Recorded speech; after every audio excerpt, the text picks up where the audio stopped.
Hey guys, welcome back to the SensorPop channel. Today we're going to talk about the set 5 cards that has just dropped. Not just dropped, I think it was done on Friday. And we're going to take a look at it and we're going to talk about it and most probably give my opinions on those cards, right? So let's get straight into it. For the first card, Black Mask Saiyan. So what it does is this, that it has the new mechanics burst 3, so you must place the top 3 cards, so it's not choose up 3 of your deck in your drop area to activate the skills. So what you do is you just get the 3 cards, you just drop it into from the top of the deck, and then you just put it into your drop area. When this card attacks, you draw 1 card. Wow. So still trying to it helps with the overround mechanics, so that's that. But when this card attacks, draw 1 card. If not, you don't get to draw that card. When your life is 4 or less, you may choose up to 2 of your energy, switch them to active mode, and flip this card over. Let's see this up. Then do this float. Yes. Okay, this would be good. Alright. Oh, who could this be? Once per turn, burst 3. You must place. Okay, it's the game. It's the same. Choose 1 black card with energy cost 3 or more in your drop area and add it to your hand. And this card gets plus 5k for the duration of the turn. So for activate main once per turn, that means that you cannot take it back from the warp. You have to take it from your battle in your drop area. So once the card is being warped, you can't do it. Ooh, okay. Don't know how you feel. And this leader does not draw cards. You get to choose your black cards, black battle cards, and then you put it into your hand. So you don't have to swing with him, but even if you swing with him, you don't get to draw the cards. Alright. Not too sure how I think about this though. I think this is one of the cards that you kind of need some play testing just to make sure that you feel it. It depends on what cards are there available in the set to do this. Take note, it's in the drop area, it's not in the warp, so once that card is being overwhelmed, that's that. You can't take him back. Let's see. I'm not too sure. 3 or more. Yeah, so these are very big battle cards that you're gonna bring it back. Let's take a look at the second card, Adventurous Son Goku. So for 2 energy, it's a 10k with auto. When this card attacks, choose up to 1 Dragon Ball from your deck and place it in your drop area. Then shuffle your deck. If you place a Dragon Ball card in your drop area, this card gets 10k and double strike. So when this card attacks, so he helps you to get your Dragon Ball into your drop area, and again this card gets 10k and double strike, so a 20k double strike for 2 costs. That's a pretty good card. If you're going for the Dragon Ball mechanics, why not, right? So I can see that this card would definitely be in just to fish out your Dragon Ball in the deck. Okay, Bulma. For 1 energy, she's a 5k activate main. Once per turn, choose up to 1 Dragon Ball from your deck and place in your drop area, then shuffle your deck. So she helps you to search out for your Dragon Ball. Activate main once per turn. When this card attacks, I could see that this card could be used for just 1 time, but this card might stay in the board for a longer time. So most probably these 2 cards can be used in tandem, just to get 2 Dragon Balls in 1 turn out. Yeah. Kami, Global Unifier. So what does this card do is deflect. Okay, so cannot counterplay, cannot crush a ball. When you play this card, you get to draw a card. So 1 costs 3k. Oh, that's pretty good. Activate main for 2. Your opponent has 4 or more battle cards in play. Choose all of your... this is the card that I don't really like.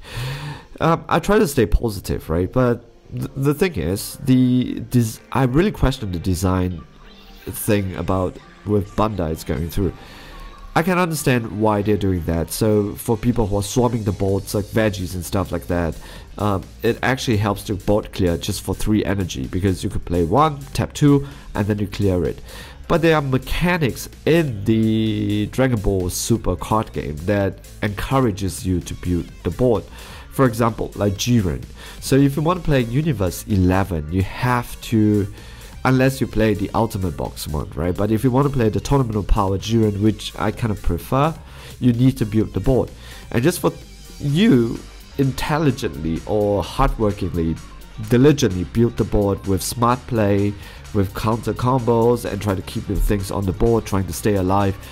Someone just sub in a 3 cost with 3 this card gets to draw a card, and with 3 costs just destroy your whole deck altogether. We are talking about the whole deck. I don't know. This seems like okay, just screw this. Nobody's playing Universe 11 Jiren anymore, right? Just because of this card. Because what can you do? Your opponent could just for 3 costs take out everything. So I would love, moving forward, I would love to see more encouraging people to diversify, target a certain mechanics, and not target the whole leader or a certain play altogether. Because swarming with veggies, swarming with Namekians, and swarming with Universe 11, they are very different. What this card does is that for cheap play, it just disables the whole play and not a certain style or not a certain archetype, right? So don't really like this card. Then they new to the job. This is another card. Nice artwork though. So for deflect, also when you play this card you get to draw a card, and for 2 energy, so it's again 3. Place this card in the drop area. Okay. So one time, if your opponent plays a card in their energy using a skill during this game, choose one. During this game, not even this turn. So your opponent could have done it way at the start, and then choose one of your opponent's energy and place it. Oh, this is so dumb, really. I don't want to be negative, right? I try to be positive about this game, but I really hate this mechanics that they are introducing. I understand that they're trying to slow the game down, but this is punishing every single player who do things like that, irregardless of what they do. So for example, I understand that you want to stop people from playing SS3 or discourage people from playing SS3 by providing this as a silver bullet. But then, what about people who play Zamasu and people who wants to play the big cards, like bring out the boss Zamasu? You destroy it. So forget it, Zamasu player, you are not gonna play because you cannot get to 7 energy just to bring him out. Or people who wants to play Beerus just for a cheap card, a common card like that, 1 and 2 costs, you deflect. I really don't agree with this particular mechanics. This is shitty, really. Like again, if you want to punish people play SS3, do something about SS3, or I don't know, make something a little bit more pardon me for saying, but intelligent, right? Encourage smart play, encourage diversity. But this card punishes people for playing Zamasu or whatever energy RAM that that people are playing, or Beerus. So Beerus players, Zamasu players, I know there's not too many people out there, but it's gonna get even lesser, just because they play energy RAM. Dark Power Black Mass Saiyan. Okay, for one cost again. When you attack with this card, you may add 1 card from your life. If you do so, it gets okay. So it's 15k. It does not get critical. It's like a Kappa and Trunks. It does not get critical. This is something that it does not do. It just gets 10k. Okay. When your opponent plays a battle card with 15k or less using a non-keyword skill, your opponent chooses 2 cards in their hands and places it in drop area. Oh, this thing just punishes veggies, not the green ones. The reason why it's because the green ones, if you take Kale, you put it to your hands. If you put Caulifla, she's 20k, so it does not punish the green veggies. That's good. But the whole veggies gets out of control when Universe 6 Tournament Power was introduced, right? So something like that makes sense.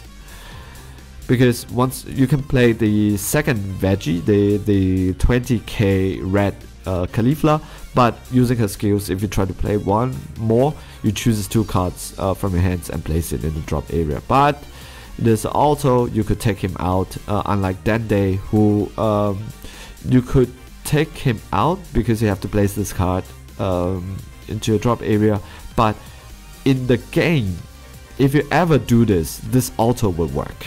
So if ever, not on the turn, this one he has to be on board when this thing happens, but for Bandai it doesn't, right? I don't know what they were thinking, really. Unfortunately, this also destroys some things that is I kind of like in the game, which is the combo out and you play a card mechanics, because they are 15k and it's using a non-keyword skill, so your opponent chooses 2 cards from their hands and place it. So we are using a non-keyword skills, and this is being affected. Unfortunately, free combo, it's dead if your opponent places this. But again, he has to be on board when this thing happens. This is in the game. You could do this at any one point of the time. Okay, let's talk about Deadly Defender Son Goku for 3 energy. What? He's a 20k. Okay, pretty good. Barrier. During your opponent's turn, if your leader is black, okay, and this card it's in rest mode, your opponent can't attack leader card, and this card gets, oh, this is a Vegito, but a way weaker Vegito that you can play in turn. So it's a black Vegito technically, but it's very weak because it's 15k. A lot of cards can get past this particular one, so I'm not too sure about this, but you can swing at 20. Anyway, this card is good because it's for 3k, you could swing at 20, and then they have to get past this card before they can attack your leader card. I like it. Yep. If I play black, most probably I'll play him. Temporal Rescue Trunks. Here's a super combo. So super combo, you can attack. Woo! Look at this. It's not +0. He gets a +10k. +10k, right? Okay, so he is a 0 cost.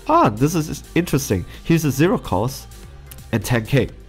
No matter when you use it, so you don't have to activate anything. You get a 10k no matter what. But for Sparkling 5, if you have 5 cards or more in your drop area, when you combo this card, you get to draw a card if your leader is black. So technically, you get, oh, this is so utility, right? If you need it, you can use it. But then, if you have 5 or more, you get to draw a card, because this is not live. Yeah, this is good. I like it. I like the direction with this. So Power Best, counter attack. Whoa, buff Roshi. So counter attack, if your leader is black, negate the attack. Choose up to 1 black battle card in drop area with energy 1. Oh, so all these cards comes back, yeah, or any 1 cost. As a permanent, you can activate this card by adding. Oh, so if you have 5 cards in your battle in your drop area, you could. This becomes like the green sacrifice. So you could take 1 card, instant transmission, sacrifice. You take 1 card from your life in your hands instead of paying its energy cost. So people would ask, why would I want to use this? This is actually a really good mechanics. The reason why is because instead of getting triple attack, instead of getting double strike, instead of getting crit, you get to draw that. You get to defend yourself by just taking 1 life. So that's pretty good. I actually like this card a lot. 5 out of 10. Oh, if I like 5 out of 7. Alright, so Dragon Raider. So for 1 cost, it's a few card, is it? It's an extra card. I get to choose 1. Look up to top 7 and choose a total of up to 2 Dragon Ball or Desire card and add them to your hand. Okay, we have not seen any Desire cards actually. Then shuffle your deck, okay? Choose up to a total of 2 Dragon Ball or Desire cards from the drop area. So you could either look at top 7 from your deck and take 2, or take 2 from your drop area and add it to your hand. Pretty good card. Okay, Dragon Ball, you can include as many copies of Dragon Ball as long as the total does not exceed 7. Why not? They just said you could include up to 7 copies of Dragon Ball. Come on. If your leader card is Shenron. Oh, damn. So if you have this, right? If you use it, so with 4 cards in your hands of this, so you could just dump this 4 cards and draw that 4 cards back. Okay, pretty good deck tinning ability. So Child's Wish, extra card. This card gains desire in all areas. Oh, is this the first desire card that we see? Yeah, I think so. Okay, so this is how it does, yeah? So it's a permanent thing that makes it a desire card. So you could take out with the radar. If your leader card is Shenron, choose up to 1 battle card in your drop area with 5 or less and play it. So for 2 costs, choose up to 1 battle card with energy and play it. So for 2 costs, you get to play a 3 energy stuff. Pretty good. I like it. Yeah. And this permanent, this card gains desire. Oh, another. So it's a 4 cost extra card.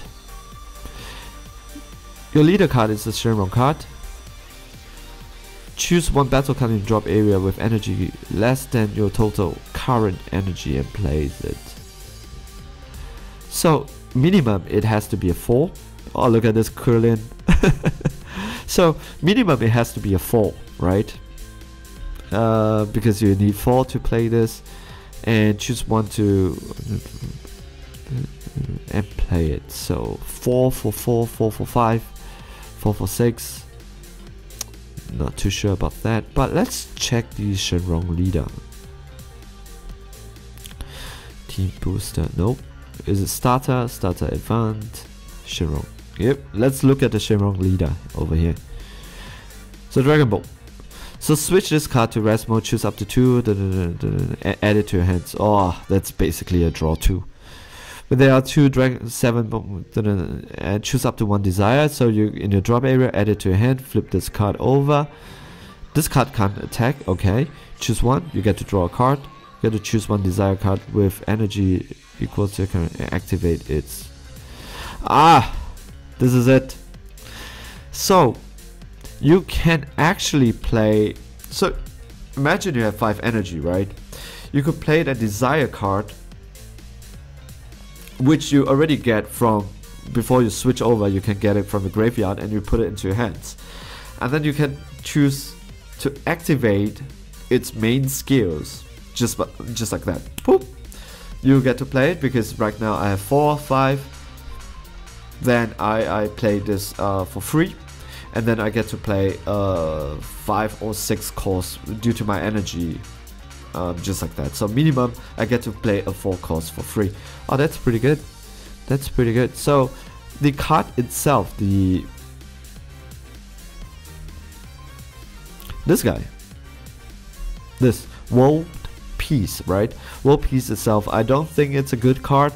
But then pair it up with Shenron, which you have to, kinda. It's a pretty good card. So, I like it. So if it's with the Shenron leader, it's pretty good. Oh, so that's the end. It comes out in November the 9th. I hope they really address.